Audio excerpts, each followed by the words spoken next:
first to set the bar low, but Annie came first. That's a problem. It's beautiful. It really was. So we are going to all be in a boat and be in the lake of grace tonight. Think about grace and feelings of grace and what does the word mean. And for the last several weeks, I've had the great fortune of sharing more of my personal story with a lot of people, which has been an experiment in terror.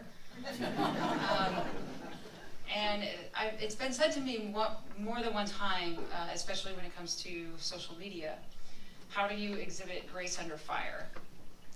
And I think about that a lot, about grace under fire. How can I manage to find that? I am under fire because I'm a journalist. I'm under fire because to some people I'm in a marginalized faith. To some people I am marginalized because of who I choose to love. To some people I am marginalized because of how I present in my gender. So how do I hold grace in all of those spaces? So I wrote this down. This is often what I do when I have to think about something. I look up the definition of the word. And the definition of grace, there's a couple of them, but the one that spoke to me said, grace is courteous goodwill. Every day I begin with an exhale, and I say grace, what I am grateful for. This life, this air, this privilege to be part of a conversation that is ongoing about what it means to be a human at this point in time. I say grace because it grounds me and because I need it. I need that courteous goodwill as I type in my login name and my password and enter the what can often be the graceless playground of social media. I have to go to that digital platform for information. I have to begin to engage in the human conversation. What are people talking about today? What are they wrestling with? What do they love? What do they loathe? What are they debating? What do they have questions about?